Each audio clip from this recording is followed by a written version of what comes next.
오늘부터 나를 위해 울기로 했다. 박성만 지음 추수밭 출판. 나도 모르게 목소리가 점점 커집니다. 제 목소리가 본래 작지는 않았습니다. 그래도 여자는 정숙해야 한다는 어른들의 잔소리에 작게 내려 했고 조금 크더라도 부드럽게 조절하곤 했습니다. 그러나 나이 50 초반에 들어서면서 거침없이 커지는 목소리를 스스로 통제할 수 없을 정도가 됐습니다. 자꾸 부드럽게 내자 다짐하지만 한 10분 지나면 어느덧 목소리가 한 옥타브 정도 올라가 있습니다. 거기다가 한 맺힌 여인처럼 억울한 목소리가 나옵니다. 누군가는 남자 목소리 같다고도 합니다. 남편은 워낙 이의심이 많아 그런가 보다 합니다. 처음 만나는 사람들은 대체로 오해합니다. 저 여자 나한테 불만 있나? 내가 뭘 했기에? 목소리가 클 뿐 저는 타인에 대한 배려가 지나친 편입니다. 저를 아는 사람은 목소리를 오해하지 않습니다. 저는 5자매 중에 막내였고 바로 위 언니하고 나이 차이가 무려 7살이니 어린 시절에는 늘 혼자였습니다. 게다가 제가 태어날 때는 어른들이 아들인 줄 알고 있었는데 딸이라 크게 실망을 했다고 합니다. 그것과도 연관이 있는 것 같습니다. 울부짖는 목소리가 하는 말. 여성과 남성 모두 중년에는 반대의 성호르몬이 나옵니다. 여성은 목소리가 크고 거칠어지고 반대로 남성은 작고 부드러워집니다.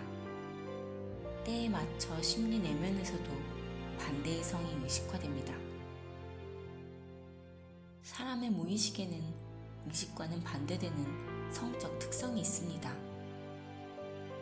반평생 하나의 성을 주된 특성으로 삼아왔으니 남은 새는 반대의 성을 통합한 인격을 갖추어야 합니다. 여성에게 남성성이 의식화되면 보통 목소리부터 커집니다. 그만큼 내적 힘이 강화되고 추진력과 용기와 모험심도 생깁니다. 이때부터 남편은 아내의 눈치를 봅니다. 하지만 그것으로 인간관계에 문제가 생기고 내가 나를 통제할 수 없다면 다른 이유가 있을 것입니다. 뭐든 과한 문제로 이어진다면 그것이 말하는 소리를 들어야 합니다. 저는 한 맺힌 여자의 목소리 그리고 남자의 목소리에 주목하려 합니다. 저 역시 당신의 격양된 목소리에 한을 느꼈습니다. 억울한 죄수가 내 말 좀 들어달라고 호소하는 것 같았습니다. 당신은 남편이 워낙 잘 들어주고 뭐라 하지 않아 어릴 적 상처가 다 치료됐다고 했습니다. 그렇게 잘 들어줬는데도 아직도 풀어놓을 이야기가 있는 겁니다. 좋은 남편이 반드시 좋은 치유자는 아닙니다. 당신 안에 있는 아이의 울부짖는 소리는 허공에 맴돌다 다시 그 아이에게 되돌아갔습니다. 자매는 많았으나 워낙 터울이 많이 져 함께 놀아줄 언니가 없었던 당신은 홀로였습니다. 나 홀로 동네 골목을 누비고 다니며 남아들이나 하는 꼬마 골목대장 노릇을 다 했습니다.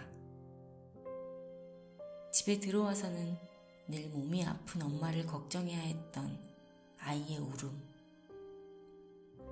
그 울음이 당신의 울부짖는 목소리입니다. 엄마, 저 왔어요. 저 엄마 힘들게 안 하려고 늦게까지 밖에서 놀다 왔어요. 엄마, 저를 좀 봐주세요. 엄마는 이불 위에 누워 계셨습니다.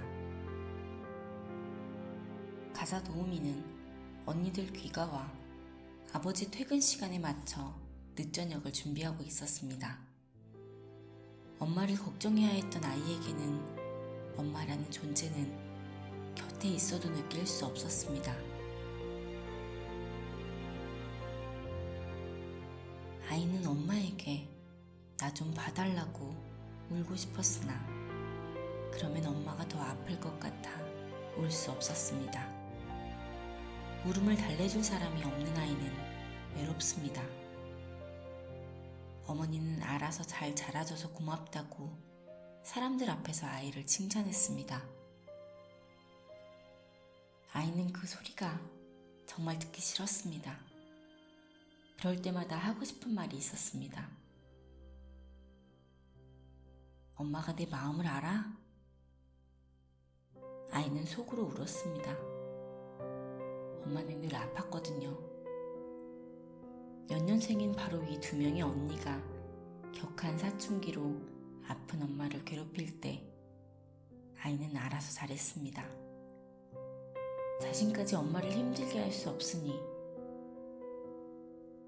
아이는 울음을 엄마의 무덤덤한 칭찬과 교환했습니다. 자신도 모르게 점점 커지는 당신의 목소리는 엄마와 언니들에게 외치는 한입니다. 저에게 관심 좀 가져주세요. 제가 얼마나 외로운지 아시나요? 그러나 그때 그랬던 것처럼 당신의 울부짖음은 사람들은 왜 내 마음을 몰라줄까로 되돌아왔습니다. 모성 콤플렉스가 변형된 당신의 남아다움은 폐기로 인정받았습니다. 통솔력이 있어 학창시절의 학급 위원을 도맡아 했습니다. 어린 시절의 결핍을 선생님과 그부들에게 보상받았습니다. 그러니 더 남아처럼 행동하는 여학생이 됐던 겁니다. 나를 좀 알아달라는 내면 아이의 외침이 통솔력으로 승화됐습니다. 급기야 당신은 여학생은 거의 없는 기계공학과에 진학하여 남학생들과 호용호재하며 지냈습니다. 그러다 대학교를 졸업할 즈음에 당신 안에서 울지 못한 아이가 본격적으로 제 목소리를 내기 시작했습니다.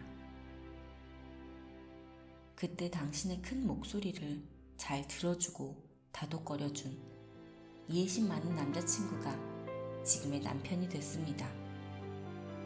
이것 또한 부부가 만나는 인연입니다. 중년의 애도는 기쁠수록 나를 단단하게 한다. 어린 시절의 중요한 사건들은 피할 수 없는 인생의 복선입니다. 복선은 단순히 운이 좋거나 나쁜 것이라 말할 수 없습니다. 그것은 필연입니다. 인생은 그 사건 위에 집을 짓습니다. 환경 탓을 하는 것은 무모한 짓입니다. 환경에서는 배울 것을 배우면 됩니다. 당신은 환경 탓을 하지 않았습니다. 그것은 나약한 여자나 하는 짓으로 여겼습니다. 지금 당신은 자신의 남자다움이 본래 모습이 아니었다는 것과 한 맺힌 목소리는 성향이 아니라 풀어야 할 감정이었다는 것을 알아야 합니다. 당신은 모태에서 나오는 순간 민목에 방치됐고 엄마는 시부모 눈치를 보느라 당신을 안아주지 못했습니다.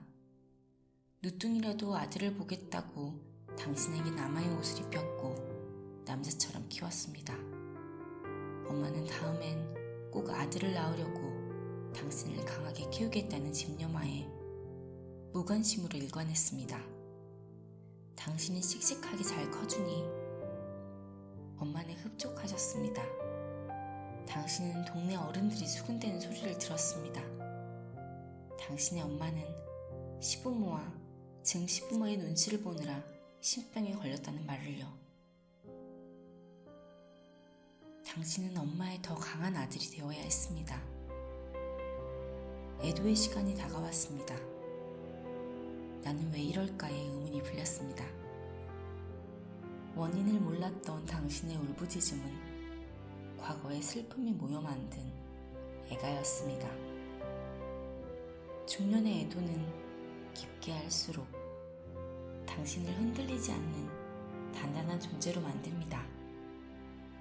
막 태어난 순간 윗목에 방치된 때부터 슬퍼하세요. 그동안 슬퍼하지 못했습니다.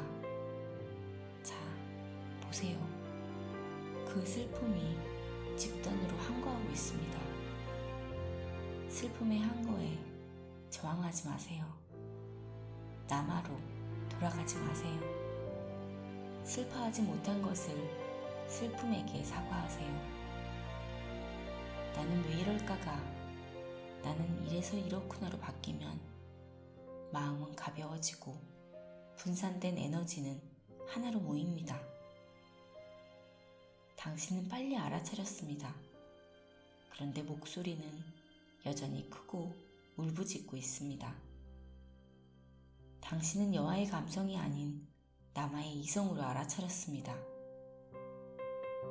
내면에 울부짖는 여아가 수치스러워 남아로 도망치는 무의식적 행위를 되풀이하고 있습니다. 어린 시절의 방어적 생존 전략은 중년에 재등장하여 의식을 교란합니다. 울부짖지만 울지는 못하는 당신, 울어야 합니다. 울면 울부짖을 필요가 없습니다.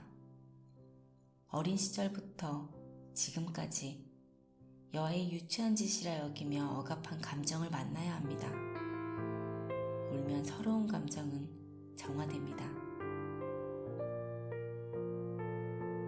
나를 좀 알아달라고 하소연할 일이 없어지니 당신 안에 억압된 여성성은 자연스럽게 의식 위로 등장합니다. 당신의 목소리는 알아달라고 커질 필요가 없으니 잔잔하고 부드러워집니다.